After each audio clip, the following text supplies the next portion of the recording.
Olá, tudo bem? Seja muito bem-vindo à última análise da Gazeta do Povo. O governo americano mandou um recado público ao governo Lula, bem nas vésperas da reunião diplomática entre o ministro das Relações Exteriores brasileiro, Mauro Vieira, e o secretário de Estado americano, Marco Rubio.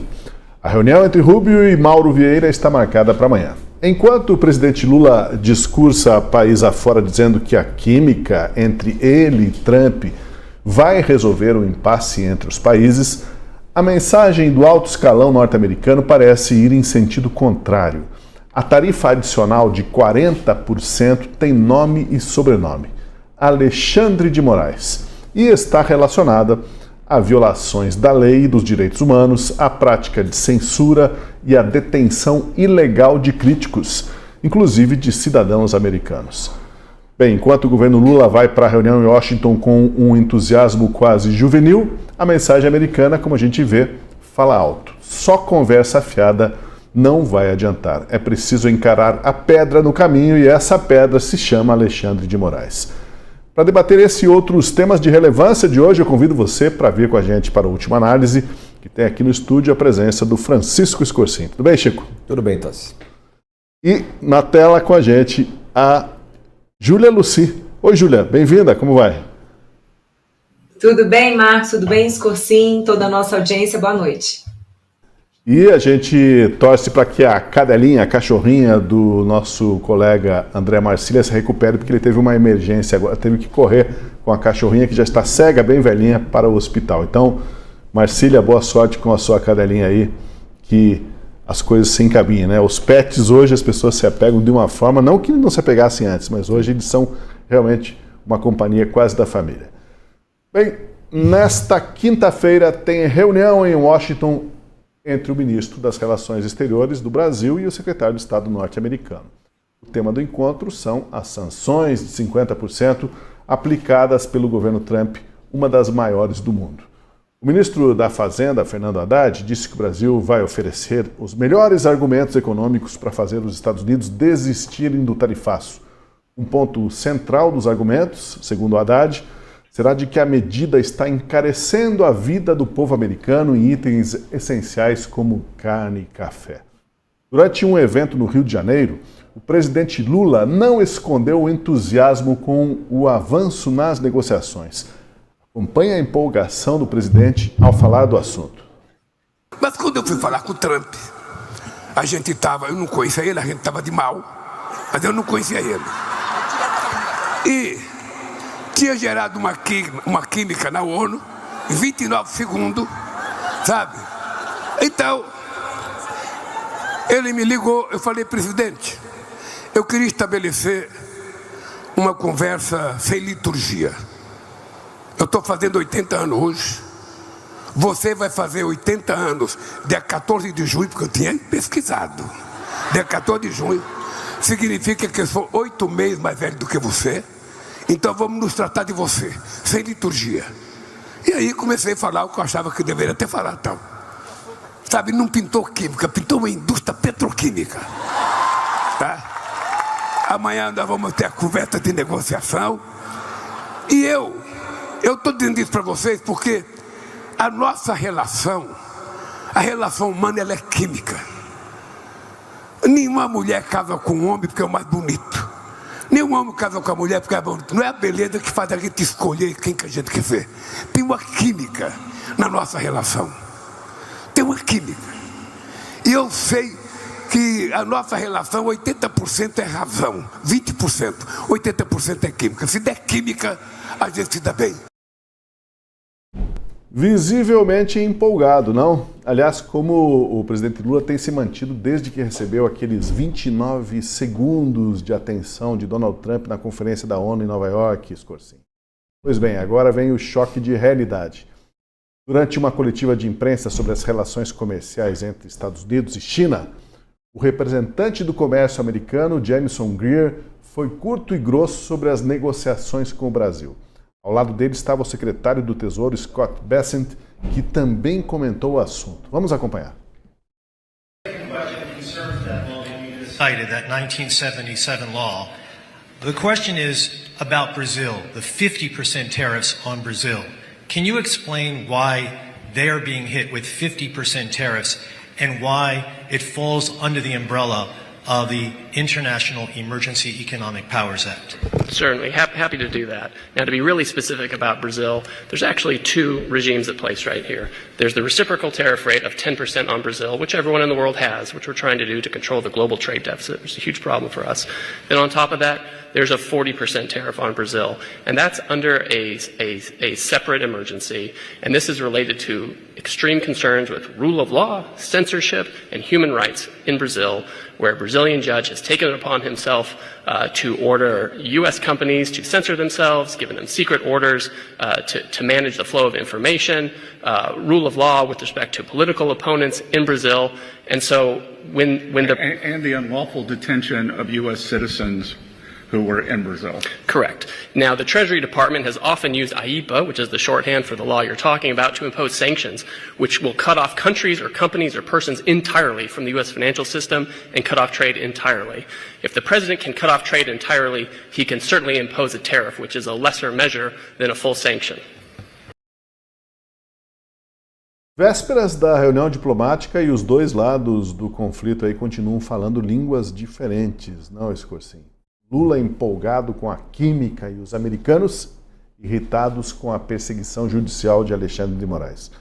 O que dizer sobre essas nuvens que pairam nos céus antes da reunião, no contexto das declarações do Lula e dos secretários americanos? O Lula estava animado mesmo, né? Ele fez uma mistura de stand-up comedy com coach de relacionamentos, né? No mesmo... com aquela fala dele que parece que está tropeçando, né? É difícil você conseguir acompanhar o que o Lula fala, porque o tempo todo se trupicando nas palavras, né? E é toda aquela retórica que ele joga para a plateia, é com essa retórica que muitos acreditam que é a razão pela qual ele tem se recuperado nas pesquisas de opinião, né? Por conta disso. E do outro lado você tem uma sisudez, né? Uma seriedade era o secretário de Comércio, acho que o Scott Bessent, que estava ao lado de um assessor, né, alguma coisa menor do que ele, falando de uma maneira muito mais clara, e me parece assim, posso estar enganado, mas mesmo com carta do Trump, mesmo com as manifestações, talvez seja uma das falas mais didáticas para se entender o que foi aplicado, né, no Brasil com relação às tarifas, independentemente das sanções da lei Magnitsky, né, com relação a isso. Eu acho que um primeiro dado, e também é bom colocar, né, acho que vale a pena também citar, né, Tosi, saiu mais para o final da tarde também o noticiário que o Eduardo Bolsonaro, o deputado Eduardo Bolsonaro e o jornalista Paulo Figueiredo foram chamados para uma reunião no Ministério de Defesa, né, hoje, ou seja, como preparação para a reunião de amanhã entre as autoridades oficiais, né. Acho que uma coisa que é interessante de se colocar é o tempo dos americanos em relação ao tempo de nós brasileiros para lidar com essa questão. Porque o interesse deles pelo Brasil existe, mas não é, evidentemente, o mesmo grau de atenção que nós temos por eles, né? Porque as dimensões de grandeza, né? Se a gente estivesse disputando alguma coisa, sei lá, com um país como Ruanda, por exemplo, provavelmente, sei lá, a cada 2 meses a gente fosse dar alguma atenção e falar alguma coisa, algum presidente falaria alguma coisa. Mas certamente estaria lidando com outros países que teriam uma relação e uma importância maior para o Brasil. Então, essa dinâmica do tempo faz parecer que os Estados Unidos ou não fazem nada, né, ou que demoram demais, né, ou então até que mudaram de ideia. Isso torna toda essa relação e esse problema muito mais parecido com você acompanhar uma maratona, uma corrida de maratona, do que uma corrida com obstáculos de 100 metros, 200 metros rasos, onde tudo acontece de maneira muito apressada e até atabalhoada.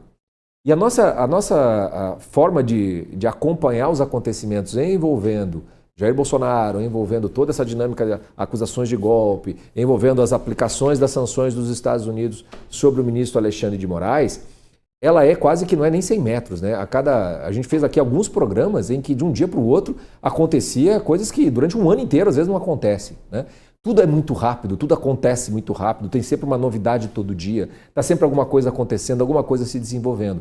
E daí de repente a gente tem essa relação com os Estados Unidos que parece que as coisas, porque demoram 2, 3 semanas, parece que então nada está acontecendo. Essa percepção eu chamo muito a atenção porque por exemplo, para os apoiadores do presidente Bolsonaro, para a direita, né, para aqueles que defendem a anistia, ele é um teste de muita paciência, de muita resiliência, né, para se suportar esse longo período no qual é como se assim, o paciente está sangrando constantemente, você não consegue curar e você tem que mantê-lo vivo, né? Então você vai nesse esgarçamento no qual a própria direita está sofrendo muito, né? A gente tem as questões de preparação eleitoral, por exemplo, a briga pública entre o senador Ciro Nogueira com o Eduardo Bolsonaro, quer dizer, formas de se lidar com o problema de maneira muito diferente. A direita, ela parece muito paralisada ou até mesmo emparedada por conta disso. E eu creio que tem muito a ver justamente porque essa relação com os Estados Unidos ela vai durar mais tempo do que a gente imagina e do que parece. Falo isso do lado da direita. Do lado, né, da esquerda é um grande presente que eles veem, porque é mais ou menos, a gente já fez essa imagem, né? É como você lutar com um gigante, né? Então o pequenininho fica lá das salamaleques, pula pra cá, pula pra lá, vai pra cá, e fala, e grita e tal, e tal, e tal, e tal, e o outro aparentemente não tá fazendo nada, né? Ele só precisa dar um golpe, né? Enquanto o outro fica ali pulando. Então o Lula tem se aproveitado desse hiato em que parece que nada está acontecendo, para falar, e qualquer sinalzinho, ele aparentemente favorável, ele tenta transformar numa narrativa favorável ao PT, ao Lula, enfim, né? E nisso acompanhado em boa parte da imprensa. Quando teve esses 29 segundos na ONU, acompanhando, não, agora pronto, né? Agora não, o Trump já mudou de ideia, já se encantou pelo carisma do Lula, tudo vai mudar, agora as coisas vão todas caminhar de uma maneira melhor, Eduardo Bolsonaro está escanteado, né? Como se as falas, né, do Trump elas significassem mais ou menos a mesma coisa que as falas do Lula, né? Só que ele colocou Marco Rubio para fazer a negociação conosco de uma parte econômica, que seria o Scott Bessent, que é o principal responsável pelas negociações com quase todos os países do mundo. Marco Rubio é outra pegada, é outra relação, né? Tem muito mais a ver com as sanções por conta de violação de direitos humanos do que da questão econômica, né? Isso é um sinal que fala muito mais do que qualquer elogio ou simpatia que o Trump possa ter demonstrado pelo Lula, também num jogo que é muito, muito conhecido de como o Trump tenta negociar. Estou chamando a atenção porque quando você presta atenção nos fatos e na dimensão mais simbólica da diplomacia, e não na falação, na retórica, do lado brasileiro fala-se muito, do lado americano fala-se menos, mas quando se fala, se pontua muito mais claramente as coisas. A escolha de Marco Rubio demonstra que ou vai se discutir a questão política, ou também não se vai avançar em lugar nenhum. Isso já faz aí umas 2 semanas, nada mais veio dos americanos, nem tweet meio que apareceu, e de repente hoje você tem do lado do comércio, né, deixando muito claro, olha, a parte econômica é os 10% que foi aplicado para o mundo todo. O restante é violação de direitos humanos. É uma série de problemas que estarão na mesa. Quando? Amanhã. Eu não sei o quanto que o nosso representante lá, o nosso ministro, ele está preparado para uma conversa a respeito disso. Eu não sei o quanto que o wishful thinking da esquerda brasileira do Lula, de que peitando o Lula o Trump vai desistir e aí as coisas vão só caminhar na parte econômica, eu não sei o quanto eles não estão realmente acreditando que isso vai acabar acontecendo, né? E o nosso representante pode passar por uma humilhação, ainda que não pública, né? Nessa conversa que vai acontecer amanhã com o Marco Rubio. Porque, de novo, tem um outro simbolismo. Chamar Eduardo Bolsonaro e Paulo Figueiredo para conversar um dia antes é mais ou menos desmentir tudo o que boa parte da imprensa falou nessas semanas por conta daqueles 29 segundos da tal da química. Se tem química entre o Lula e o Trump, a química entre o Trump e o Eduardo Bolsonaro me parece ser mais próxima de um casamento do que de um leve flerte, né? Agora, Júlia e Lucy, temos que lembrar que a química pode ser utilizada como metáfora nas relações humanas, mas a química também, quando ensaiada em laboratório, pode resultar em algumas explosões, né? Então, que química é essa que o Lula tanto se agarra e vibra e comemora? Amanhã, de repente, pode ser uma outra fórmula química. Não que a gente esteja torcendo contra soluções para o país, mas a questão é que muitos brasileiros entendem, assim como os americanos, que um ponto de honra nessa conversa é o fim da perseguição judicial, é a anistia, é a justiça para as pessoas que foram injustiçadas no 8 de janeiro. E a comitiva brasileira acha que não vai falar disso lá amanhã, Júlia Lucy. Tem como não falar disso? Gente, o Trump é um dos homens mais habilidosos em negociar. E ele prova isso sendo um dos homens mais ricos do mundo e certamente é o homem mais poderoso. Ninguém chega no lugar que ele chegou se não for extremamente esperto em qualquer tipo de conversa que ele se coloque a fazer. Além disso, os Estados Unidos têm um governo muito bem preparado. Eles têm pessoas focadas em estudar os adversários políticos. Então, eles sabem exatamente o tipo de isca que funciona para o Putin, para o Kim Jong-un, para o Macron, para o Milei, e claro que também sabem as melhores iscas para o Lula. O fato do Lula aparecer super feliz, saltitante, né, comemorando essa conversa que vai acontecer com o Trump como se fosse uma vitória para ele, né? E aí, é claro, os palhaços ali ao redor do bobo da corte ficam todos felizes e batendo palma e rindo, né? É sinal de que funcionou. A estratégia de Trump funcionou. E era isso que Lula precisava. Ele precisava, Tosi, como você falou, de atenção. Ele precisava se sentir o centro das atenções. Porque, afinal de contas, ele chegou no seu terceiro mandato bem ambicioso. Ele queria o Nobel da Paz. Não nos esqueçamos disso. Então, quando ele percebeu que o governo americano tinha o interesse de conversar, pronto, então Lula está todo feliz, todo faceiro. Só que Trump sabe o porquê quer conversar com o governo brasileiro. E aí, gente, na política, aquela ideia de ninguém solta a mão de ninguém, isso não existe.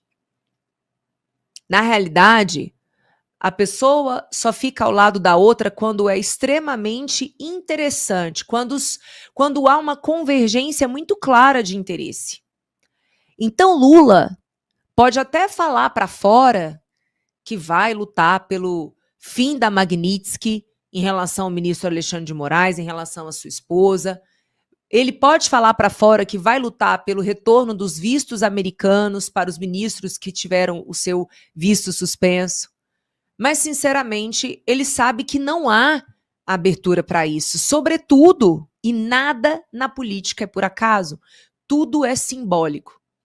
Porque exatamente hoje, na véspera da conversa que acontecerá com Lula e Trump, porque a conversa vai ser entre os dois, de acordo com o que Lula falou. Até agora, o Vieira não conseguiu conversar com o Marco Rubio. Até agora ele não conseguiu. Então o Lula diz que conversará com o Trump amanhã. Se é verdade ou não é, não sei, mas foi isso que ele falou. Então, por que exatamente na véspera do dia D, um representante do governo americano, secretário executivo, explicou de uma forma clara que os 40% de tarifas vêm exatamente pela censura, pela perseguição e pela afronta a direitos humanos no Brasil. Então é um recado muito claro. A gente, Estados Unidos, nós sabemos o que queremos ao impor essa tarifa. E essa tarifa também não está saindo de graça ali nos Estados Unidos. O Trump sofre sim uma pressão para reduzir essa tarifa. Porque a gente tem um comércio interessante, embora para os Estados Unidos não passe de 2%, não chegue a 2% do comércio internacional americano, mas os produtos que os Estados Unidos importam do Brasil são os produtos que estão na mesa do americano. Então provoca sim uma microinflação que incomoda. Então Trump tem um problema para resolver. Ele quer sim que os alimentos cheguem mais barato, ele quer sim que as peças de aeronave cheguem ao Brasil, e ele quer sim ter acesso às terras raras que hoje são exploradas quase que de uma forma monopolística pela China. Então ele sabe o que quer. E Lula, quando falou petroquímica, ele também deu a deixa. Ele também sabe o que o Trump quer. Agora, achar que vai conseguir negociar liberação de visto, fim de Magnitsky por causa de tarifa, isso aí... Eu realmente não acredito que o Lula seja inocente a esse ponto. Eu acho que ele é, sim, esperto como demônio, sabe? Atraente como demônio. A química que Trump falou que sentiu por Lula é algo bem famoso aqui em Brasília. É algo que se comenta muito aqui em Brasília, que todo mundo que chega perto do Lula se encanta por ele. Então existe sim uma coisa, uma coisa diabólica em torno dessa figura que faz com que ele seja sim um líder carismático, infelizmente, aí já perdurando 40 anos na vida pública brasileira. Então, de fato, eu não duvido que possa ter rolado um encantamento, mas Trump, ele não vai se deixar seduzir. Ele sabe muito bem o que ele quer. Já segue nosso debate. Eu preciso abrir só um parênteses aqui para o nosso patrocinador.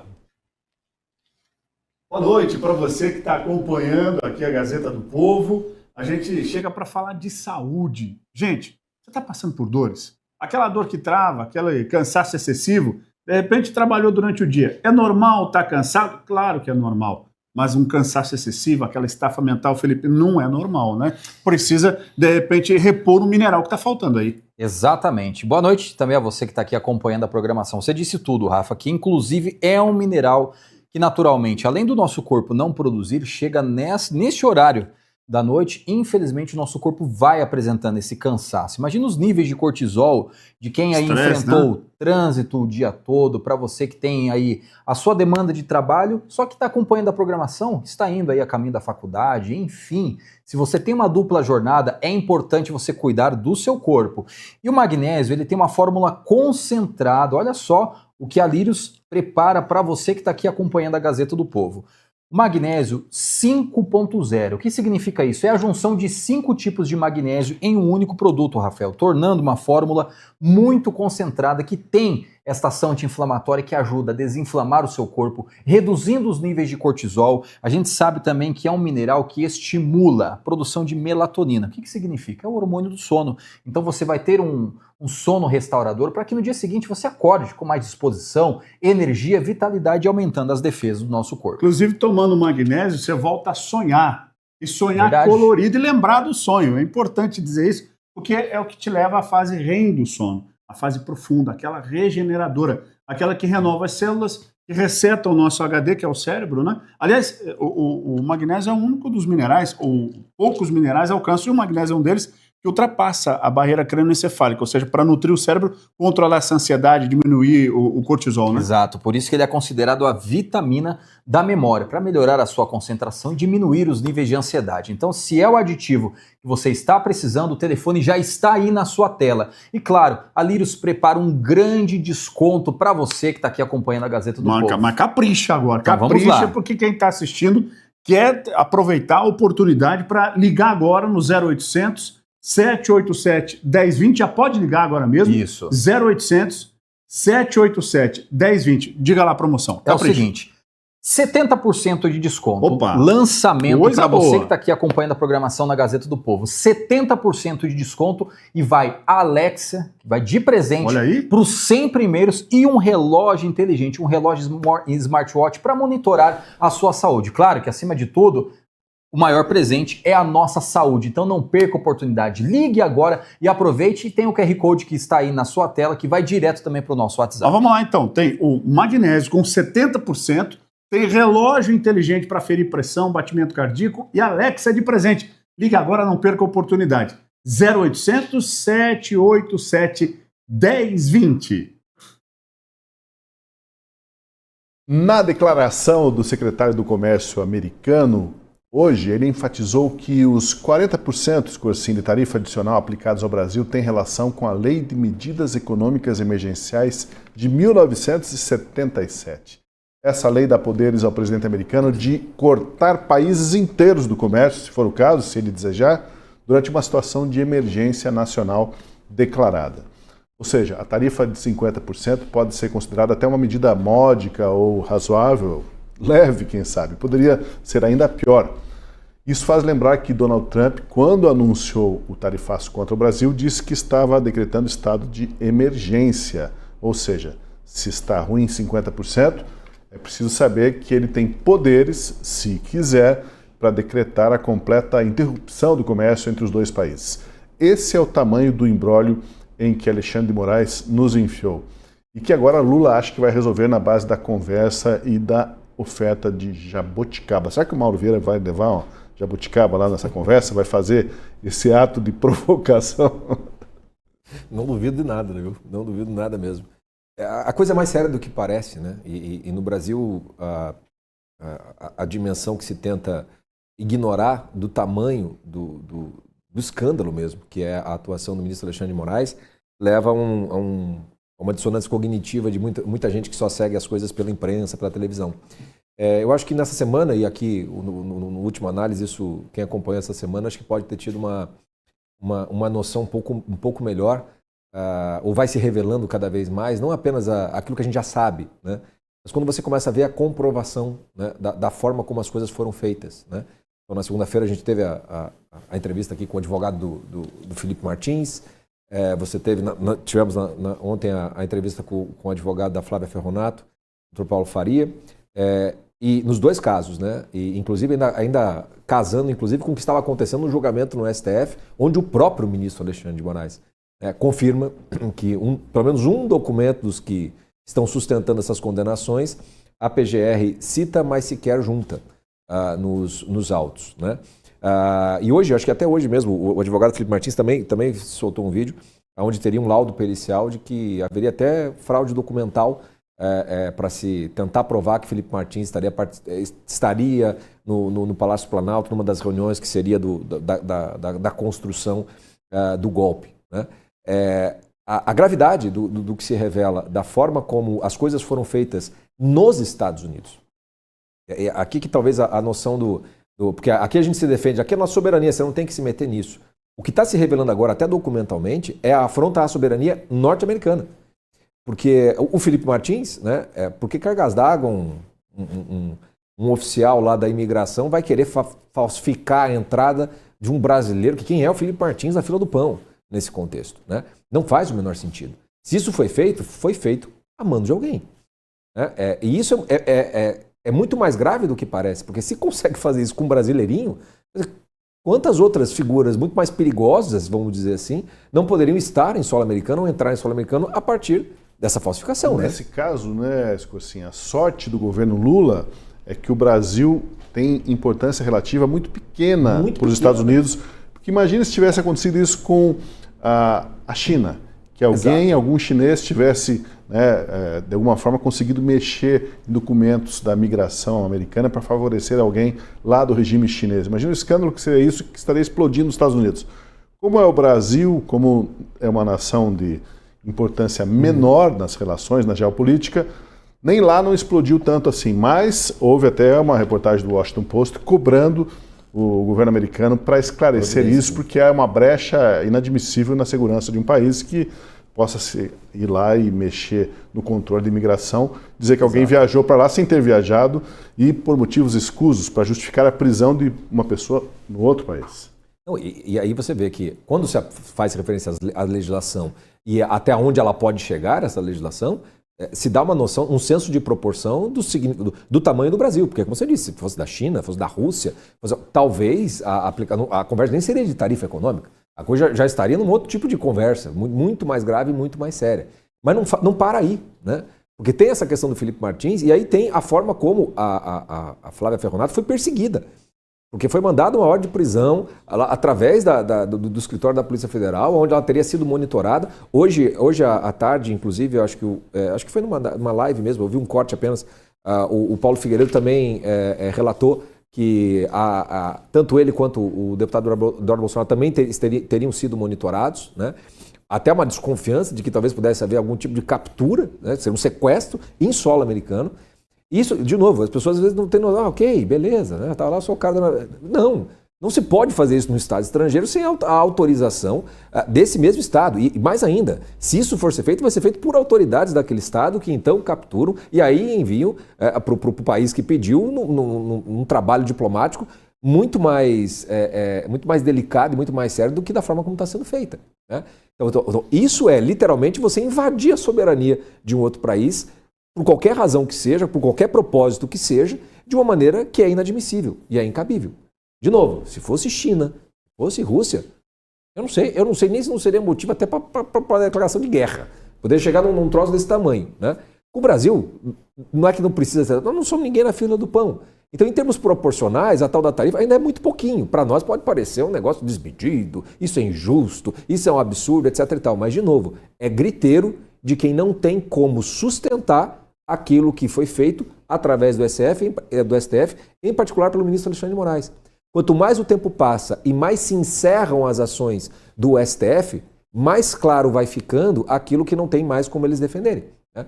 E aí, de novo, a gente volta para a questão da maratona, né? Quer dizer, nós vamos sangrar como país, os acusados e os condenados do 8 de janeiro, o ministro Jair Bolsonaro, a direita, vai sangrar há bastante tempo ainda, até que se possa ver a possibilidade de algum tipo de cura, né? Que seja através de anistia ou de qualquer outra maneira. Mas o buraco é mais embaixo do que parece.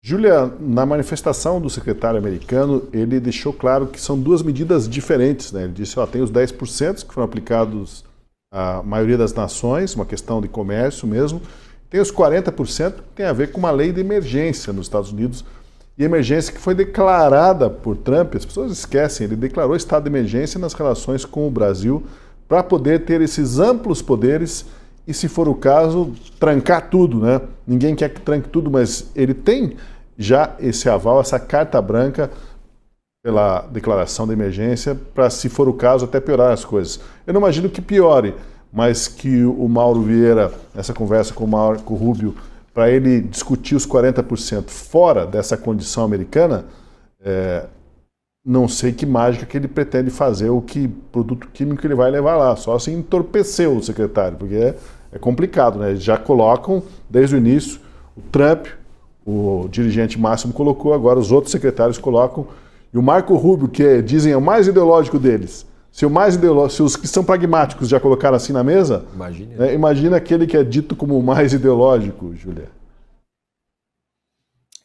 De fato, assim, eu me lembro da conversa que Trump teve com Zelensky, aquela primeira conversa icônica, que inclusive o grande receio do Lula sempre foi passar por uma experiência análoga ao que o Zelensky passou, porque ele foi realmente, podemos considerar até humilhado naquela conversa ali na Casa Branca, e foi divulgado mundialmente, mas o Zelensky foi um grande líder e levantou a cabeça e conseguiu estabelecer relações importantes com os Estados Unidos, e essas relações é que fizeram com que a Ucrânia tivesse condições de continuar recebendo ajuda americana para continuar defendendo o seu território que foi invadido pela Rússia. Então esse é o papel de um grande líder. O líder, ele coloca os seus liderados e, no caso, o seu país em primeiro lugar. Ele não tem medo de fazer os enfrentamentos que forem necessários. Mas a gente sabe que Lula, até agora, ele não é líder. Lula não é líder. Lula é uma pessoa acostumada a comprar apoios, não conquistar apoios. É uma pessoa acostumada a convencer as pessoas utilizando de infinitas mentiras. Mas, repito, isso não vai funcionar no caso de Trump. Eles sabem muito bem o que está acontecendo aqui. E o caso, gente, do ministro Alexandre de Moraes é um caso amplamente discutido nos Estados Unidos. A gente precisa lembrar que o próprio Elon Musk já teve problema com Alexandre de Moraes e prometeu ver Alexandre de Moraes preso. A gente não pode se esquecer dessa publicação que o Musk fez no X falando: um dia eu verei Alexandre de Moraes preso. Recentemente, um congressista americano também falou sobre isso. Então, a gente hoje está vivendo uma situação tão absurda do ponto de vista de desrespeito das nossas leis. Porque quando a gente fala de direitos humanos, nós estamos falando de garantias que qualquer ser humano tem, são garantias naturais, que transcendem as fronteiras nacionais. O direito de nascer, o direito de permanecer vivo, o direito de não ser estuprado, o direito de falar. São direitos naturais. Qualquer ser humano, independente de onde ele nasça, ele já nasce com esses direitos. É esse o pensamento que subsidiou todo o pensamento liberal dos Estados Unidos, que fez, por exemplo, surgir o Partido Republicano, partido do presidente Trump. Então, a luta pelos direitos humanos é muito séria para os Estados Unidos, especialmente porque eles viram seus cidadãos passarem por flagrantes desrespeitos aos seus próprios direitos humanos. Então essa é uma questão que eles não têm como abrir mão. Eu realmente, gente, vejo que Trump vai usar essa oportunidade para negociar com o Brasil. Para negociar acesso à terra brasileira, a gente está falando do maior país da América Latina. Nós estamos falando de um país que ainda não foi totalmente cooptado pela China, diferente, por exemplo, do que aconteceu na Argentina, onde mais de um porto na Argentina já está sendo operacionalizado pela China. Então é esse o sinal de alerta que hoje Trump está enfrentando. Se o Brasil cair de vez nas graças da China, vai ser muito difícil recuperar. Então está na hora dos Estados Unidos retomarem as relações diplomáticas, está na hora de voltar a negociar. Então Trump, repito, ele sabe o que quer. Ele quer colocar os Estados Unidos novamente como mais influente aqui no Brasil, mais do que a China. Ele quer ter acesso aos recursos naturais brasileiros. Eu preciso falar que terras raras, que são minerais fundamentais para a criação de chips, por exemplo, sem esses minerais você não desenvolve a indústria da inteligência artificial, que é a indústria foco de Donald Trump. Então o Trump sabe o que ele quer. Ele sabe. Ele sabe o que está na mesa. E eu me lembro quando ele falou para Zelensky. Zelensky começou a falar alto, que ele falou assim, olha só, não fale alto porque você não está numa boa posição. Sem boa posição, você não fala, você escuta. Então, Trump sabe qual é a posição que nós estamos. Ele quer colocar os interesses dos Estados Unidos em primeiro lugar. Óbvio que todo esse contexto de desrespeito aos direitos humanos aqui no Brasil importam e eles não vão deixar passar. Mas vocês podem ter certeza que o que motiva mesmo Trump a sentar com Lula é o interesse naquilo que o Brasil pode prover a ele. Repito, riquezas naturais, espaço geográfico de dominância do ponto de vista bélico, principalmente, e, claro, ter um país que ele possa contar como parceiro, e hoje ele sabe que o Brasil não é parceiro dele. Temos que observar aqui que o governo Trump está de olho realmente na América Latina, de uma forma que talvez outros governos americanos não tiveram, porque temos a notícia recente de hoje que ele autorizou, inclusive, o uso de força contra o regime de Nicolás Maduro. Né? Já está autorizado a máquina de guerra americana a agir para derrubar esse regime. É a notícia do dia. Bem, na entrevista coletiva, o secretário do Tesouro americano fez apenas uma observação sobre o Brasil para complementar o que dizia o colega ali, o representante do comércio. Scott Bassett levantou o dedo para lembrar que Alexandre de Moraes está por trás da detenção ilegal de cidadãos americanos no Brasil. Ele provavelmente se referia ao episódio envolvendo o ex-assessor de Donald Trump, Jason Miller, que em 2021, junto com uma comitiva, ficou mais de 3 horas retido pela Polícia Federal no aeroporto de Brasília. Foram interrogados no âmbito da investigação sobre atos antidemocráticos no Brasil, por ordem do ministro Alexandre de Moraes. Esse episódio não foi esquecido. O próprio Jason Miller fez uma postagem sobre Moraes na semana passada no perfil do X. Veja o que ele escreveu ali. Alexandre de Moraes merece estar na prisão. O que ele está fazendo com o presidente Jair Bolsonaro é nojento e o que ele fez com o Felipe Martins é repreensível. Não vou desistir até que o careca esteja atrás das grades e receba tudo o que merece. Talvez o Alexandre de Moraes tenha esquecido aquele episódio no aeroporto, né? Mas o Jason Miller e as autoridades americanas não se esqueceram. Né? Os prognósticos não são nada bons para o Mauro Vieira na hora em que ele for conversar com o Marco Rubio e na hora em que eles entrarem no mérito das ações de Moraes e da Corte Brasileira. Não tem como não entrar nesse mérito, nessa conversa. É absolutamente impossível e também chama atenção o fato de que essas postagens mais duras, né, através do X, de oficiais norte-americanos, inclusive o próprio secretário Rubio, né, elas tinham cessado desde o encontro lá do Trump com o Lula na ONU. Né? E aí, de novo, né, no Brasil, você está vendo? Ó, já sossegaram, já está tudo mais. E agora volta. Né? Então você vê que... É a diferença de timing que você fala, né? Exato, é o timing. Quando algo vai acontecer de fato, o sinal simbólico é todo o contrário do que os brasileiros estão achando que está acontecendo. Então volta a ter postagem, é uma postagem bastante dura do Jason Miller, que não é qualquer um, né? Esse sim tem lugar na fila do pão lá pro Trump. Ao contrário de nós. Você tem essa entrevista, me chamou muito a atenção o Scott Bessent interromper para acrescentar algo, porque também é uma narrativa que se construiu aqui, que se dependesse do Scott Bessent, nada disso estaria acontecendo. E a gente tem que lembrar, né, Scorsin, que eles estavam falando ali em uma coletiva de mais de hora sobre a China, problemas comerciais com a China. E aí um repórter falou, mas e o caso de nações como o Brasil, como vocês explicam? E ele disse, ainda bem que você fez essa pergunta. Exato. E tem uma outra que eu acho que nem sei se não está no nosso roteiro, que é o Trump falando sobre os BRICS, inclusive. Né? Porque está se vendo como se fosse um grupo sendo formado. Ele falou assim, eu vou taxar todo mundo. Vocês já vieram com esse negócio do dólar aí, já ficaram tudo quietinho depois das movimentações dele. Então, quando o Scott Bessent, ele intervém para lembrar algo, né, que nem estava ali dentro daquele contexto, você vê muito claramente que os norte-americanos, eles sabem exatamente o que estão fazendo. É mais ou menos aquela coisa assim, é igual olho de águia mesmo, né? Tá focado, todas as distrações, elas são fumaça. Aquilo que importa é aquilo que importa e vamos atrás daquilo que nos interessa. Também tem que ser colocado dentro de um contexto que eu acho que todas as movimentações do Trump, é bom lembrar que o Trump assumiu esse ano.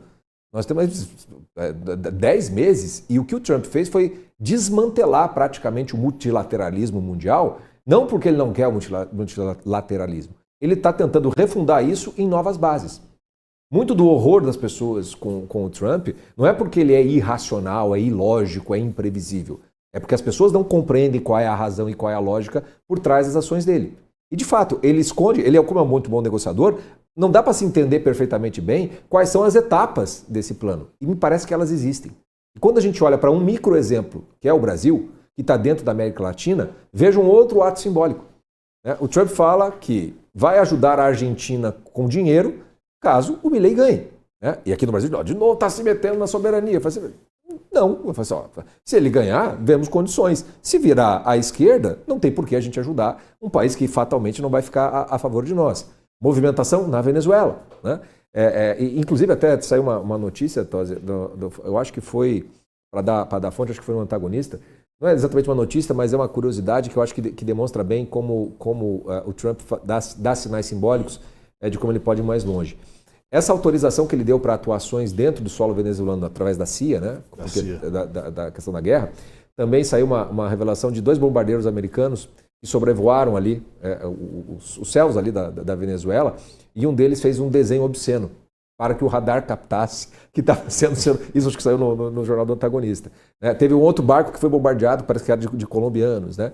Então, os sinais americanos é sempre assim, não há você não vê recuo, você vê negociação, mas não vê recuo. De novo, com a China, o que aconteceu? Parece que estava tudo certo. Agora, de repente, hoje, acho que foi hoje mesmo que ele declarou, estamos em guerra comercial com a China. Quer dizer, é todo um movimento que envolve o mundo como um todo e que está, de certo modo, balançando ou até dissolvendo as alianças que estavam mais ou menos cristalizadas e consolidadas. O Brasil é só um pingo d'água dentro desse contexto como um todo. Mas não significa que quando olham para o Brasil, eles fiquem repensando as medidas. Muito pelo contrário. Todos os atos, os fatos e os símbolos vão todos no sentido de que ou o Brasil senta para conversar sobre o que está acontecendo na dimensão política e das ações do STF, ou vai ficar com as mãos abanando. Então, eu não sei, acho que não vai ser pública, né, essa reunião do Mauro Vieira com o Marco Rubio, mas eu acho muito difícil o Mauro Vieira sair dali muito esperançoso. Daqui a pouco a gente vai assistir um pouquinho da retórica do Mauro Vieira para ver se ele tem condições de argumentar e convencer o Marco Rubio. Daqui a pouquinho a gente mostra.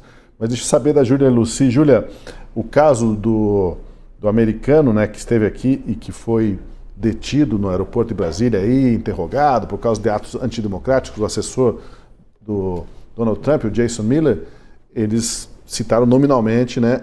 Mas não é só esse o caso, né? Tem o caso de outros americanos que são cidadãos americanos naturalizados, mas têm cidadania plena lá, como é o caso da Flávia Magalhães, que acaba de vir à tona com mais detalhes e que é um caso escabroso, né? De você enviar a polícia secreta, porque ela está lá apaisana, está lá disfarçada, para tentar prender com uma ordem de prisão de um cidadão de outro país.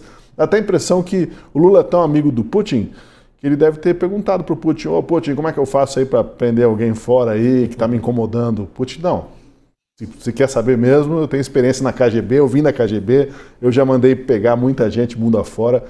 Nem os Estados Unidos pode ser barreira, se a gente quiser, a gente consegue, Lula. Parece que foi isso, porque foi uma missão secreta e totalmente invasiva do território americano. E isso também, os americanos com certeza já estão alertados, né, e estão sabendo, se não surgir amanhã na conversa, em algum momento vai surgir essa perseguição também a Flávia Magalhães, Juliana. O caso da Flávia Magalhães, a gente precisa analisar o que aconteceu de fato, né? Primeiro que a gente precisa mencionar que qualquer país possui um serviço de inteligência. Agora, por exemplo, os Estados Unidos Trump autorizou a CIA a fazer um serviço de inteligência no território venezuelano. Ele autorizou operação por terra, ele autorizou operações letais, e isso já está circulando na mídia americana já tem um tempo já, e ele autorizou a operação da CIA. Então, os países terem agentes infiltrados em outros países para fazerem um serviço de inteligência, isso é absolutamente normal. É importante a gente deixar isso claro, né? Porque investigações acontecem em outros territórios também. Você imagina se, no âmbito de uma investigação, a polícia americana, que está investigando, de repente, um cartel de drogas que tem braço aqui no Brasil, tivesse que comunicar à justiça brasileira, olha, eu estou fazendo um serviço de infiltração nos Estados Unidos, no Brasil, eu tenho agentes disfarçados e eu preciso de autorização de vocês. É óbvio que ia vazar, né? Então eu afirmo para vocês, a República Brasileira possui um serviço de inteligência com agentes espalhados pelo mundo todo, com gente disfarçada, infiltrada. Então, isso não é proibido, isso é uma prática e precisa acontecer. É importante que a gente diga isso. O que aconteceu no caso da Flávia, que é uma brasileira, também cidadã americana, é que, ao que me consta, é que o advogado dela teve acesso aos autos do processo e parece que no processo havia uma ordem de que ela fosse presa no território americano em prisão efetuada pela Polícia Federal Brasileira. Aí a gente muda de figura, a gente muda de contexto. Porque uma prisão em outro país, ela também pode ser realizada. A Polícia Federal Brasileira já prendeu muita gente na Bolívia, já prendeu muita gente da Venezuela, gente de tráfico, geralmente. Mas aí sim tem que ter uma autorização. A polícia, para entrar em ação no sentido de prender pessoas, aí ela precisa ter uma autorização do país estrangeiro. Então, se não havia autorização expressa para a realização da prisão dela, então, e a prisão tivesse sido efetuada, então nós estaríamos diante de um ilícito, um flagrante ilícito. Mas isso não aconteceu. Então, eu não sei até que ponto que esse documento... Eu não sei, eu não vi esse documento. Eu precisaria ver o documento do processo, né? A Flávia relata que havia ali um agente da Polícia Federal que estava seguindo ela. É uma suspeita dela, inclusive.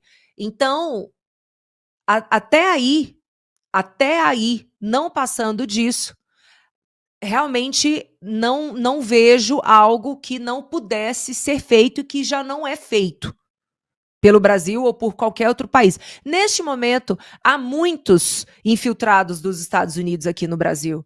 Às vezes a gente nem conhece, a gente nem desconfia da pessoa.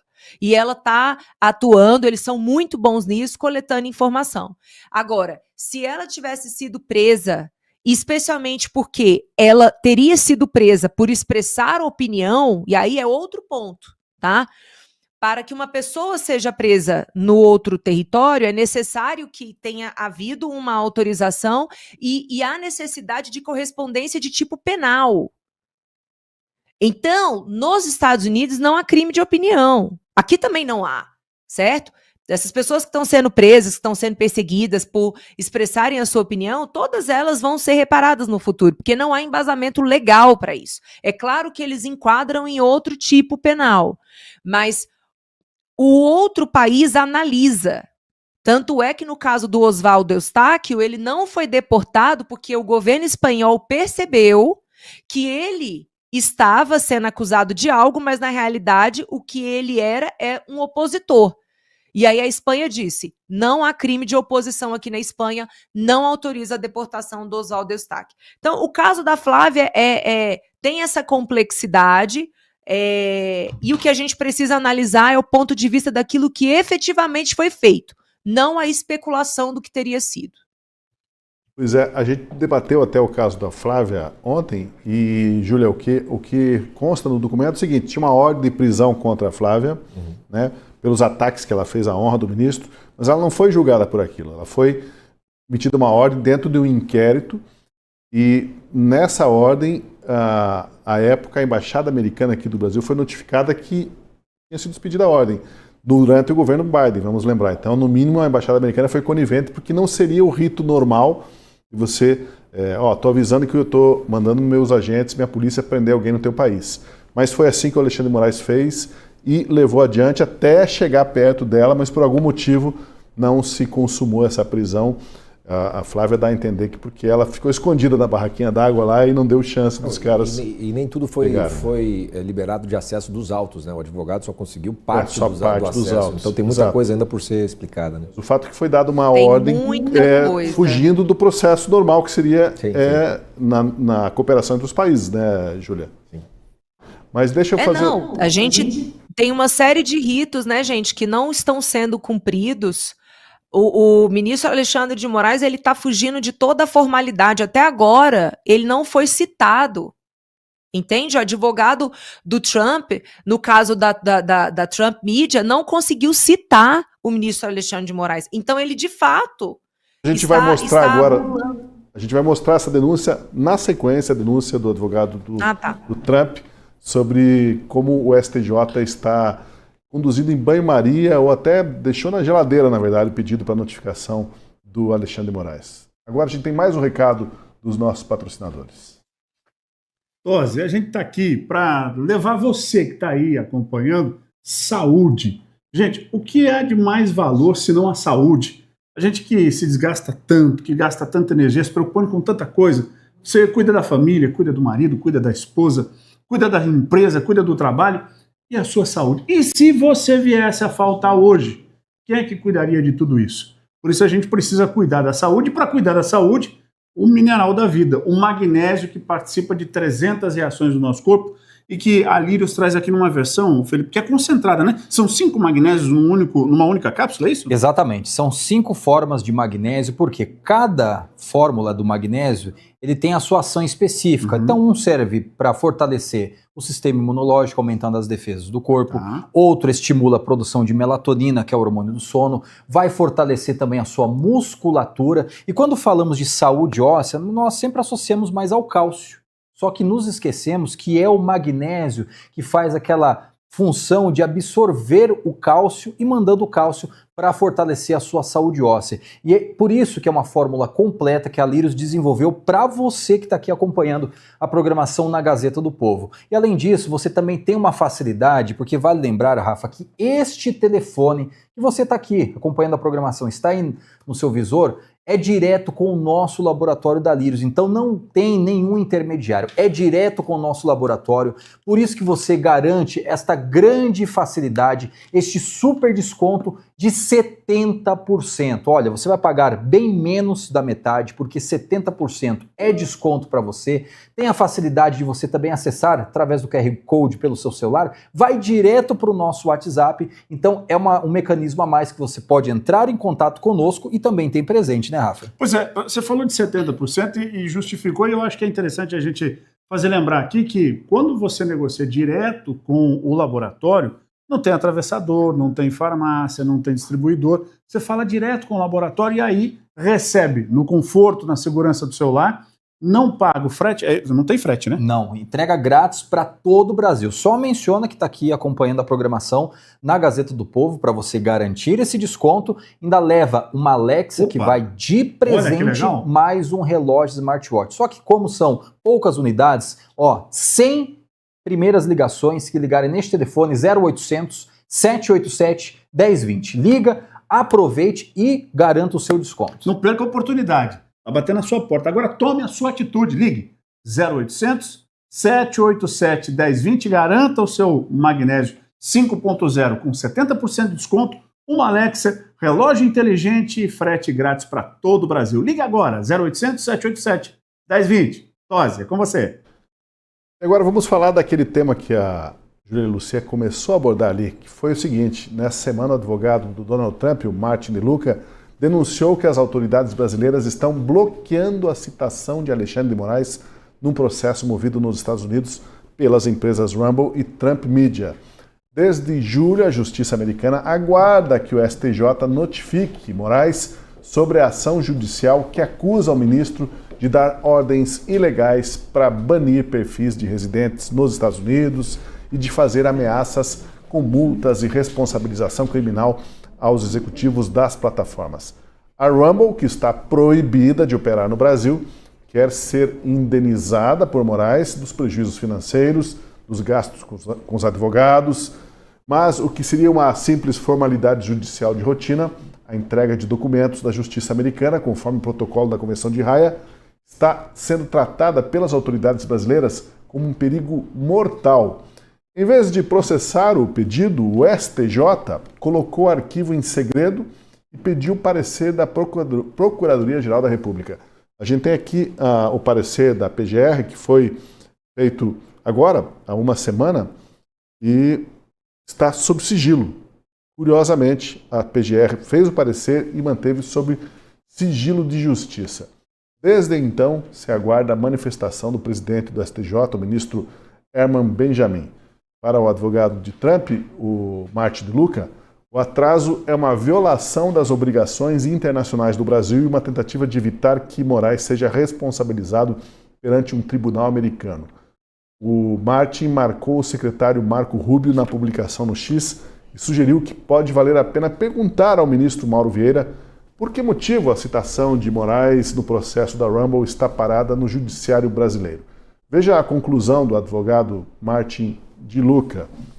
Essa manobra parece ter como objetivo atrasar ou obstruir a citação oficial do Tribunal Federal dos Estados Unidos na Flórida.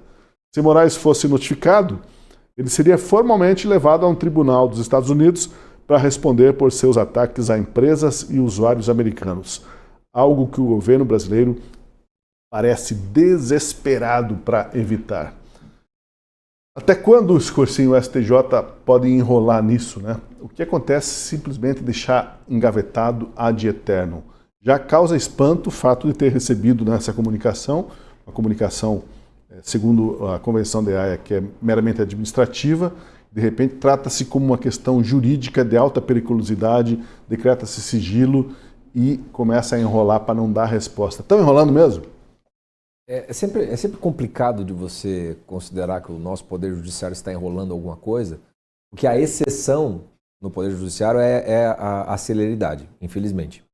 A forma como o ministro Alexandre de Moraes conduz os seus processos, por exemplo, é algo que você não vai encontrar em primeira jurisdição, em tribunais inferiores e muito menos no STF. Então, e a gente está acostumado, né, como o ministro Alexandre de Moraes virou meio que uma figura quase que onipresente e quase que sinônimo de poder judiciário, né, no Brasil, a gente tem essa sensação de que as coisas, quando eles querem, andam muito rapidamente. Né? Tem o princípio da celeridade processual que deveria levar a isso. Mas o fato é que há processos e processos. Há alguns em que há interesse, que as coisas caminhem muito rapidamente, e há outros que podem ficar ad eternum, né? Como se diria em latim, esperando para que as coisas caminhem. Existe uma burocracia mesmo. Né? E a primeira coisa que eu acho que é interessante a gente destacar é o fato de que essa é a forma como estados tratam, né, essas questões de uma maneira que é burocrática. Quer dizer, Se você tem uma pessoa que mora no outro país, você está processando no seu, você tem que fazer um pedido a esse outro país para que realize essa citação, né, essa notificação pelos trâmites legais. Foi isso que os advogados fizeram através do Poder Judiciário americano, através do contato do governo executivo, através dos tratados e pela Convenção de Haia. A gente não tem todos os elementos aqui para ter uma noção da data e também para fazer um comparativo de quanto é o tempo. Isso eu até pesquisei, mas não consegui achar quem tenha feito esse trabalho mais de campo, que é de todos os pedidos de citação e de intimação que venham da Justiça norte-americana, quanto tempo leva para que o STJ proceda a essa mera formalidade para que a pessoa possa ser citada por oficiais de justiça brasileiros. Não consegui encontrar para a gente poder ter até um termo de comparação. Falar assim, olha, está mais ou menos dentro do mesmo processo. Agora, o que não existe, Escorcinho, o que não existe é essa história de pedir um parecer da PGR, de decretar sigilo. Segundo o advogado do Trump, a Convenção de Haia determina que seja rapidamente expedido, feita essa citação no caso de requisições de uma outra nação. Rapidamente não é desde o dia 9 de agosto, não é rapidamente. Exatamente. Tá muito estranho, né? Na folha que a gente mostrou no print aqui, a gente vê lá que a disponibilização da intimação se deu em setembro, no processo eletrônico, para o nosso espectador ter conhecimento. As intimações, eletronicamente falando, ela é expedida, mas ela tem um prazo para começar a correr, a você considerar que a intimação aconteceu. Eu não me lembro exatamente quantos dias úteis ali, mas pelo print acho que dá mais ou menos uns 10 dias. Tanto é assim que às vezes os advogados eles conseguem ler o teor da notificação, não abrem para poder ganhar um tempo maior para fazer as suas manifestações. Mas me chamou a atenção que no mesmo dia em que a intimação foi então confirmada, né, no mesmo dia já há o parecer do MPF, que a gente não sabe do que é porque está mantido em sigilo. E se vocês repararem, no mesmo dia, quase que automaticamente, porque tudo isso é quase que um mecanismo eletrônico, né? Você já tem então conclusão, passou para o juiz, já está concluso com o juiz, tudo em questão de minutos que acontece ali, né? Essa rapidez não é porque tem um funcionário lá que está despachando rapidinho para as coisas acontecerem. Não, é porque o sistema automaticamente reconhecendo, aquilo vai como se fosse um robozinho, e vai fazendo a coisa caminhar.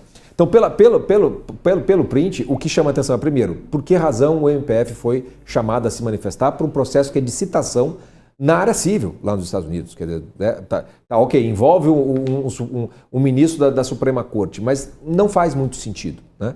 Sem ler o teor, a gente não vai ter como fazer uma análise de fato, né, seja de legalidade, seja do que exatamente está acontecendo.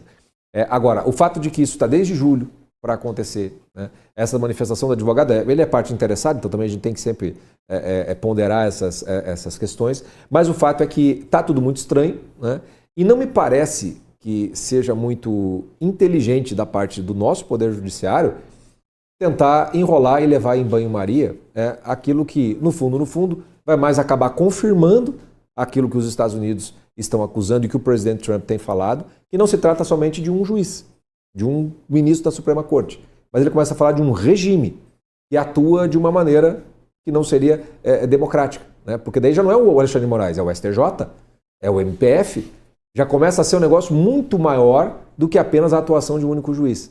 Então, essa tentativa de achar que dá para ficar enrolando, no fundo, ela mais fundamenta as acusações que estão sendo feitas contra o regime brasileiro como um todo lá nos Estados Unidos. Então, não me parece que seja bom negócio para que eles enrolem demasiadamente isso e obviamente, dependendo do que está nesses pareceres, nessas petições e até nas decisões do ministro do STJ, a situação pode ficar até pior do que parece. Aquilo que eles acham que estão ajudando pode estar mais complicando.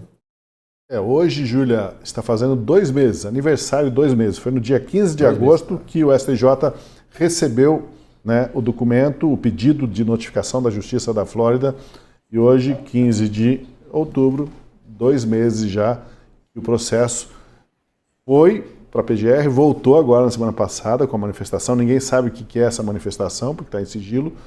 E o ministro Benjamin do STJ agora não tem mais o que fazer. Tem que se manifestar, mas como para algumas decisões a justiça não estabelece prazo, né? Não sei se internacionalmente, só se fala da Convenção de Haia, tem que ser rápido esse tipo de notificação. E aí o Brasil, segundo o Mark DeLuca, estaria já violando o que determina a Convenção de Haia ao ficar enrolando essa história Mas agora o fato é que está há uma semana lá com o ministro Benjamin do STJ e em algum momento ele vai ter que se manifestar. Não sei quanto mais ele pode segurar isso. Realmente não há prazo, né? Não há um prazo definido em lei. A gente está diante de uma óbvia decisão política de atrapalhar o curso do processo.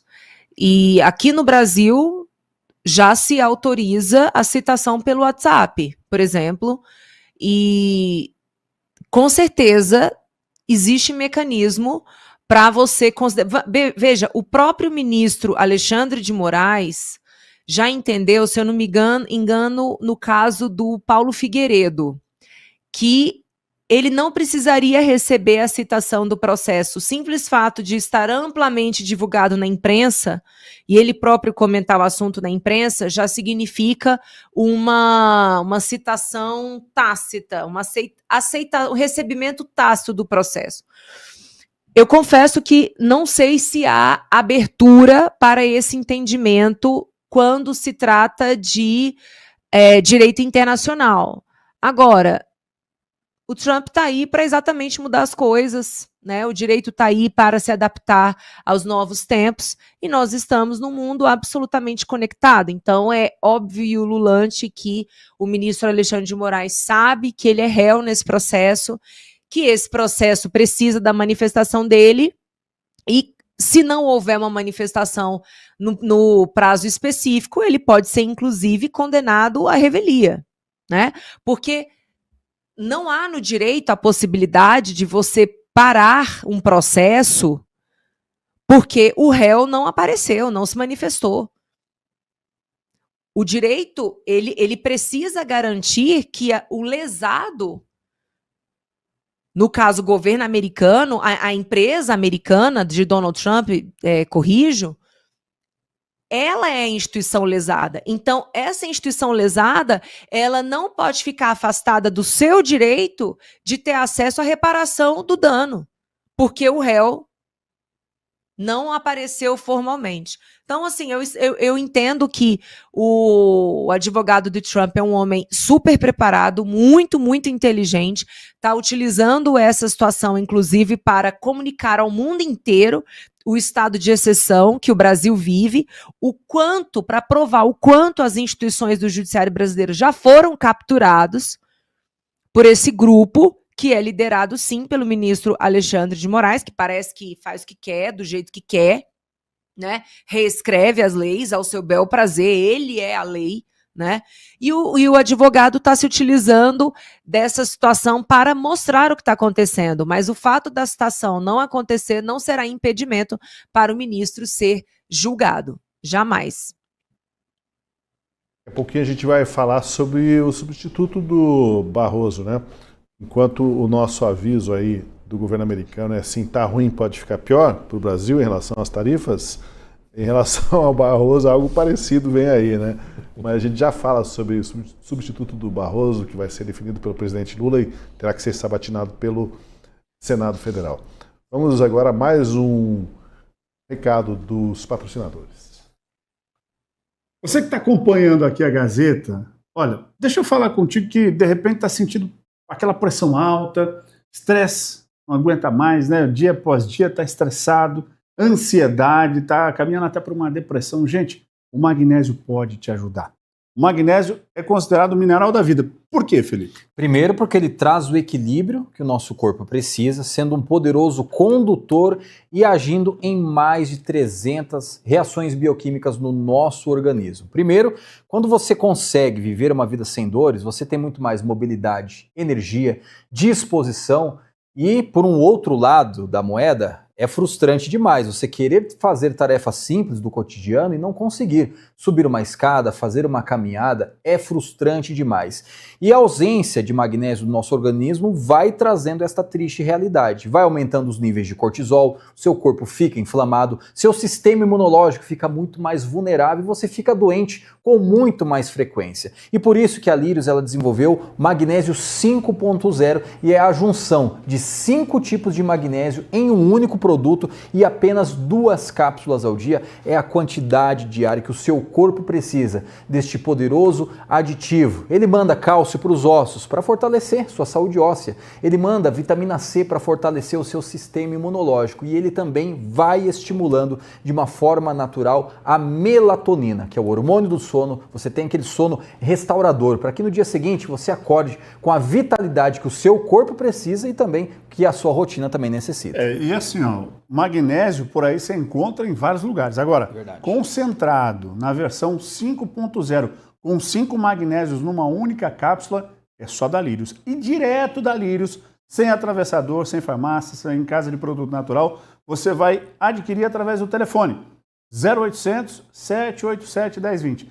Pega o telefone, já vai ligando. O Felipão vai fazer uma promoção especial para você que ligar agora, falar que está assistindo a Gazeta do Povo. Exato, olha, nós temos ali pessoas ainda para atender a sua ligação, 100 ligações, então é uma quantidade mínima que a gente consegue fazer nesta última e exclusiva participação. Então você tem 10 minutos para ligar neste telefone que está na sua tela, tem o QR Code que vai direto para o nosso WhatsApp, então nós vamos facilitar uma condição especial de pagamento para você ter o kit completo do magnésio e essa junção 5 em 1, uma fórmula concentrada, e você vai ganhar de presente, não é sorteio não, então você liga e ganha uma Alexa que vai de presente, mais o relógio smartwatch que não pode faltar. Então tem presente, tem desconto e também uma condição especial de pagamento para você que está aqui acompanhando a Gazeta do Povo. Qual é o desconto?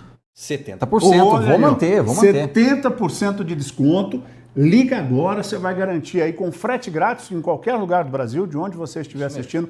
Chega na sua casa, ligando 0800 787 1020. Liga, você vai ter o magnésio mais puro, mais concentrado, uma caixa, uma Alexa. Isso, Alexa e um relógio smartwatch, um relógio inteligente que afere pressão, marca batimento cardíaco, cuida da sua saúde, mas tem que ligar agora. 0800 787 1020. Tosi, com você. O outro assunto que não pode passar batido hoje é a escolha do novo ministro do Supremo. A prerrogativa para indicar o nome é do presidente da República e depois esse nome, claro, tem que ser sabatinado, aprovado pelos senadores.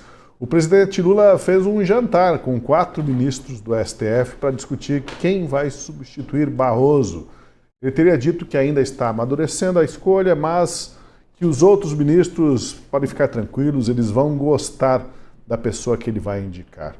Estavam no jantar com Lula os ministros Gilmar Mendes, Alexandre de Moraes, Cristiano Zanin e Flávio Dino, além do ministro da Justiça, o Ricardo Lewandowski, que é também um ex-integrante da corte. Parece até um conclave, né, para a escolha de um papa. Agora uma pergunta com respostas alternativas, Júlia Luci. O novo ministro terá de ser fiel ao Lula, terá de ser fiel aos colegas do STF, ou terá de ser fiel à Constituição? Júlia. É claro que a função constitucional do Supremo é guardar a Constituição, né? Mas a gente sabe que a vida real, ela é uma vida que envolve política em absolutamente todos os aspectos. Acho que o único presidente que realmente não fez um conclave, né? Eu gostei dessa metáfora, foi o presidente Bolsonaro. Porque quando ele colocou, por exemplo, o André Mendonça, eu tenho certeza que ele não consultou quem estava na corte, né? Porque o André Mendonça, o ministro André Mendonça, ele tem posicionamentos bem divergentes da maioria ali e ele muitas vezes peita a intenção que os ministros tinham de construir um consenso, né? Agora, Lula vai negociar muito bem essa vaga. O meu chute é que vai para o Rodrigo Pacheco. Porque o Rodrigo Pacheco, ele é do PSD, o PSD é um partido muito estratégico para qualquer candidatura à presidência da República no ano que vem, e conceder a vaga para o Rodrigo Pacheco significa conceder ao PSD, então é como se você já estivesse conseguindo trazer um partido super importante para o seu lado, para o seu palanque. Além disso, também ele conta com o apoio do próprio Senado Federal. O Senado quer ver Rodrigo Pacheco sendo o novo ministro do Supremo, porque existe um simbolismo, né? É como se o Senado fosse reconhecido na sua importância ao ter um ex-presidente escolhido, né, ministro do Supremo Tribunal Federal, e ele também conta com o apoio do ministro Gilmar Mendes, que certamente é o ministro com maior poder ali de influência na casa. Então, não vai ser um nome muito bem pensado, muito bem articulado, e eu vejo alguns comentaristas falando assim, mas está na hora de derrubar a indicação do presidente do Senado. Gente, vamos ser adulto da sala. O nome só é indicado depois que já existe maioria no Senado. É assim que funciona.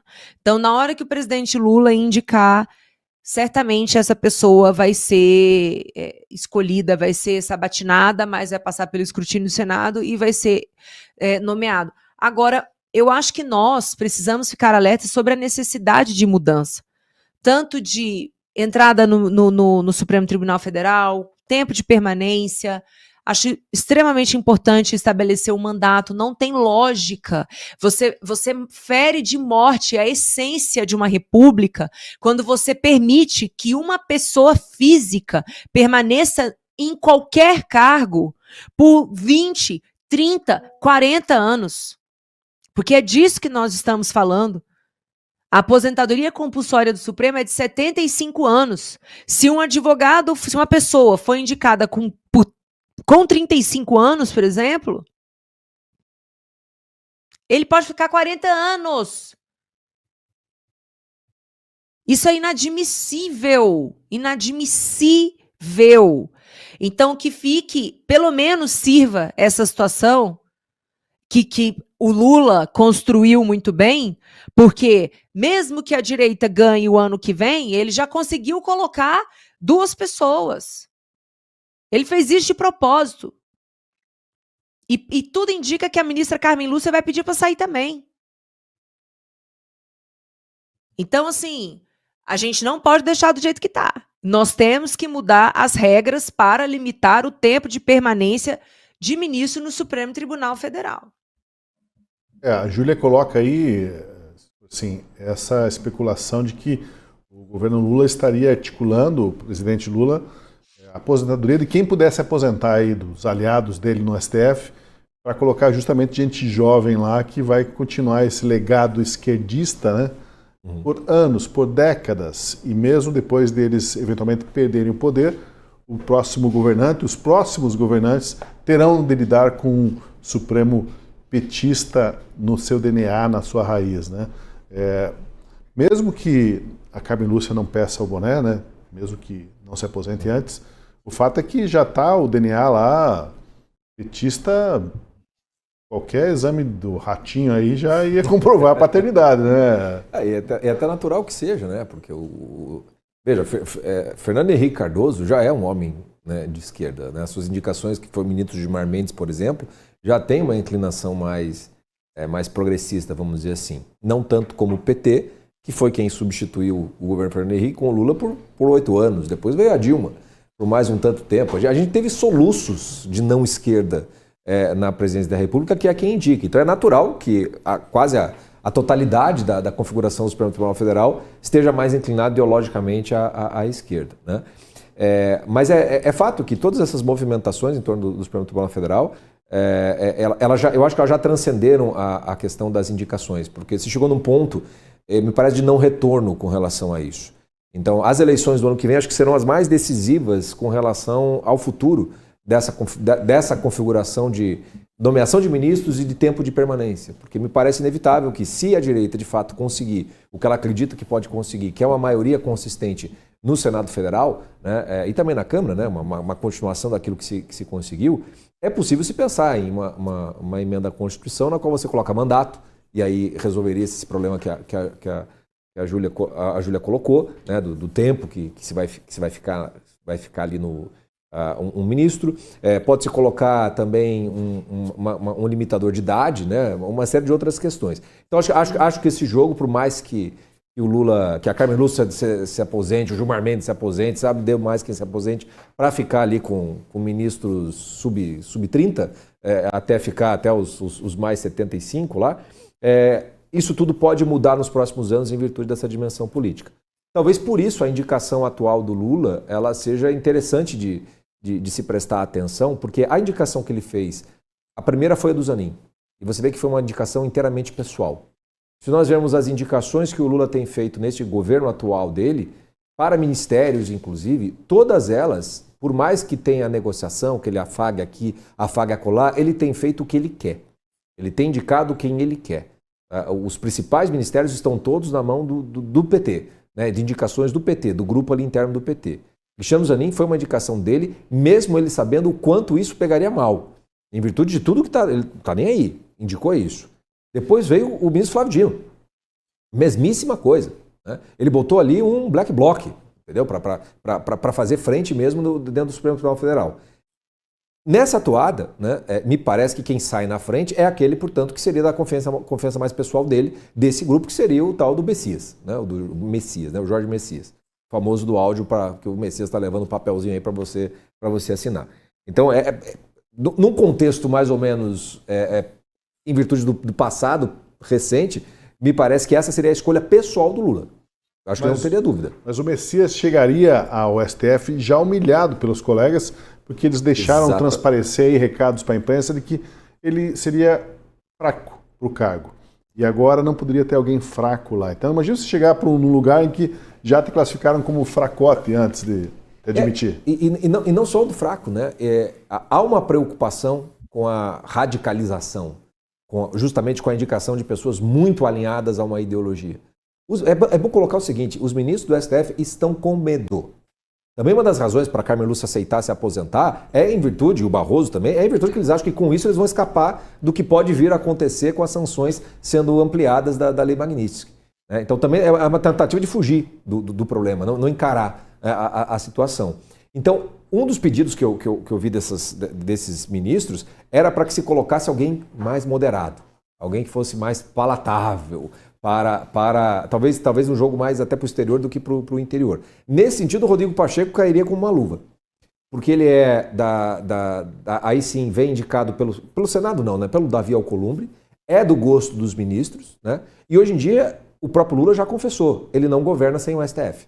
Então também tem um limite para ele querer impor a sua vontade para cima desses ministros que precisam ser defendidos, né? E eles precisam ganhar alguns afagos para poder manter também essa parceria com o governo.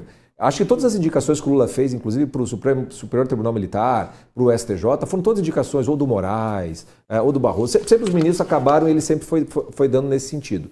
Eu estou curioso para saber o quanto o Lula vai ceder à sua vontade pessoal, que me parece que é o Messias, sem dúvida alguma, ou o quanto ele vai, então, fazer esse acordão ali, para indicar o Rodrigo Pacheco, que de fato, perto do Messias, ele é um pouco mais moderado. Mas também é bom levar em consideração que tem todo aquilo que vem perdendo força no mundo como um todo, que é aquela linha progressista mais hardcore, que acha que tem que ter as representatividades dentro do Supremo Tribunal Federal. A ministra Rosa Weber saiu e o Lula nomeou um homem, né? Ninguém reclamou nada, né? Mas se a ministra Carmen Lúcia também sair, não vai ficar mulher nenhuma, né? PSOL, falando nisso, o PSOL já protocolou uma PEC, que né? Botar uma PEC para obrigar a ser mulher ou negro ter cotas, na verdade. Exato. É óbvio que isso não tem a menor chance de passar, pelo menos nesse momento. Mas até a Anitta, né, falou assim, pedindo para o presidente Lula para ser colocado uma mulher, né? Aqui no Paraná, como a gente aqui de Curitiba, tem sempre os blogs, a gente chama os blogs sujos aqui do Paraná da política, que estão tentando cacifar até a Gleice para ser indicada para o Supremo Tribunal Federal. Quer dizer, se o Messias é radical, imagina a Gleice. Glaze, né? Sei lá como é que se pronuncia o nome dela, nesse STF. Então, de fato, me parece que com o andar da carruagem vai ficar entre o Messias e o Rodrigo Pacheco, a não ser que tire alguém da cartola, e a gente vai ver o quanto o Lula está todo confiantão de matar no peito mais uma e ser a vontade pessoal dele, ou o quanto ele vai fazer essa deferência ao desejo da maioria dos ministros aliados dele e do senador Alcolumbre, né? Porque é essa costura de Alcolumbre com o STF e o Lula que sustenta o próprio governo. Alguns analistas, algumas análises, Júlia, dizem assim que o temor, o receio, a rejeição dos colegas do STF, lá dos ministros do STF, para o futuro colega em relação ao Messias, é de que o Messias ele é evangélico, ele é crente. Vai que depois que termina o governo Lula, ele resolve seguir mais fielmente, né, o seu Deus do que o regimento interno ou o que manda o STF, o Alexandre de Moraes, que eles que dão o norte, não qualquer princípio cristão ou de moralidade. Então, que falam assim, não, um crente aqui chega, já temos um, se tiver outro que vá se guiar por alguns princípios que não seja o que a gente manda aqui, teremos problema. Então, eles acham o Messias fraco por isso também. Mas parece que a escolha está mesmo se afunilando entre esses dois, né? O Pacheco e o Messias. Qualquer um deles são praticamente vassalos do atual presidente, né? Eles não vão se comportar de uma forma imprevisível, dificilmente em relação aos interesses do Lula e do petismo, não pelo menos no curto prazo. Em médio prazo, depois que rei morto, rei posto, pode até mudar, mas no curto prazo o petismo estaria com as rédeas lá junto ao Alexandre de Moraes. Não, eu reafirmo aqui, a minha aposta é que é o senador Rodrigo Pacheco e tem muito a ver, sim, com essa perspectiva progressista da Suprema Corte Brasileira. A gente precisa lembrar que foi uma decisão, por exemplo, do Supremo que autorizou aborto de anencéfalos no Brasil. Algo que deveria ter sido discutido e deliberado e decidido no Congresso Nacional, mas foi o Supremo que autorizou. Assim como também foi o Supremo que acolheu o pedido do PSOL no sentido de suspender a resolução do Conselho Federal de Medicina que proibia a sistolia fetal após as 22 semanas. Então, o Conselho Federal de Medicina falou, você só pode fazer a sistolia fetal até 22 semanas. Passou disso, já não pode mais. Aí o PSOL falou, não aceito essa resolução. Supremo, me acuda. Aí o Supremo falou, acolho o pedido do PSOL. Então hoje, gente, no Brasil, se uma mulher chegar num hospital com 7 meses e ela alegar que ela foi estuprada, o bebê vai tomar uma injeção no coração, para o coração dele parar de bater. Essa foi uma decisão do Supremo Tribunal Federal.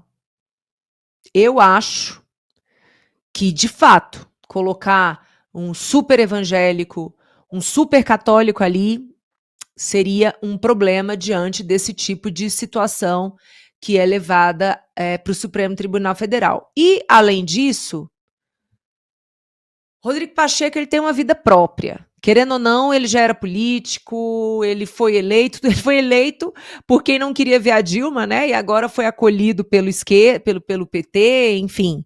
Mas ele tem uma vida própria. Então, se você já tem alguém na sua mão comprado, que é o Messias, por que você vai gastar mais dinheiro comprando uma pessoa que já está comprada? Faz sentido comprar alguém que tem alguma autonomia. E essa pessoa é Rodrigo Pacheco. A gente quer encerrar o programa com uma provocação aqui, voltando à conversa que haverá amanhã entre o Marco Rubio e o chanceler Mauro Vieira. O Mauro Vieira esteve recentemente falando na Comissão de Relações Exteriores da Câmara. Eu peço muita atenção de vocês, hein? Tanto para o conteúdo quanto para com a forma como o Mauro Vieira argumenta. Vejam se ele parece convincente. É ele quem vai falar amanhã com o Marco Rubio. Senhoras e senhores, razões expressamente políticas relacionadas a processo judicial no Supremo Tribunal Federal não encontram cabida em uma negociação entre Estados soberanos independentes. Reitero nesse sentido que disse o presidente Lula em seu discurso de abertura da Assembleia Geral das Nações Unidas, que seguiremos, e cito, seguiremos como nação independente e como povo livre de qualquer tipo de tutela. Com essa conversa, com essa vibração, essa retórica toda, o Mauro Vieira acho que vai engolir o Marco Rubio uma conversa desta quinta-feira, hein, Scorsi? Podia ser filmada, né? Podia ser televisionada, essas coisas, né? Eu queria ver, mas eu acho que uma coisa vai se repetir, que é esse olhar para baixo. Eu acho que ele não vai ousar olhar de frente, não. Com licença, né, secretário Marco Rubio, eu quero fazer minha manifestação, vou ler aqui para o senhor. E aí, Júlia, vai engolir o Marco Rubio nessa toada aí, o Mauro Vieira? Bom, ele fala inglês, né? Eu imagino que a conversa seja em inglês. Imagina se no português ele estava titubeando, no inglês, mas é embaixador, né? Diplomata, né? Tem que ter essa habilidade. Eu acompanho muito as personalidades americanas. Eu gosto demais da política americana e o Marco Rubio é uma pessoa, assim, de uma energia que até eu teria medo. Eu sou uma mulher super corajosa, adoro desafio, mas diante do Marco Rubio eu acho que eu ia ficar, assim, abalada, porque ele é uma pessoa muito bem preparada e, detalhe, ele já está sendo cogitado como um possível sucessor de Trump. Tá? Ele já começa a brigar ali pela vaga com J.D. Vance, que está sendo um vice-presidente muito bom também, mas o protagonismo de Marco Rubio está tão grande que já se cogita isso lá nos Estados Unidos. Então, gente, ele que é filho de cubano, ele sabe a tragédia que é ter um governo socialista, um governo comunista. Ele não vai deixar passar a oportunidade de enquadrar o Brasil. Ele sabe o que está acontecendo. Ele sabe do interesse de Lula de deixar a gente nas garras da China, de transformar o Brasil numa ditadura comunista, que é o que a gente já está vivendo hoje de uma certa forma, né? Porque a gente trabalha 4 meses no ano para sustentar o governo. A gente não pode falar o que pensa, senão a gente é punido. Então isso já é uma ditadura. Essa é a verdade. Nós temos presos políticos, nós temos pessoas sendo processadas sem o devido processo legal, condenadas sem o devido processo legal. Então, assim, o Marco Rubio sabe disso e eu acho que esse sentimento acaba aflorando e mesmo sem falar nada, é algo que se transmite e ele vai... Por causa da química, tanto... ele acabou enaltecendo nas últimas semanas, né? Não fala de outra coisa senão dessa química. Hoje ele falou que não é uma química, é uma indústria petroquímica, de uma vez por todas. Vamos ver, veremos. Obrigado, Júlia Luci, pela conversa, pela participação na Última Análise mais uma vez. Valeu, Chico Scorsin. Obrigado especialmente você, nosso espectador, que nos acompanhou até aqui. Convido você para ser assinante da Gazeta do Povo. A Gazeta está com uma promoção R$ 1,90 por mês pelos próximos 6 meses e você apoia o nosso trabalho independente, crítico, imparcial e uma voz que não pode se calar no país, no Brasil de hoje. Valeu pela companhia, até o nosso próximo encontro.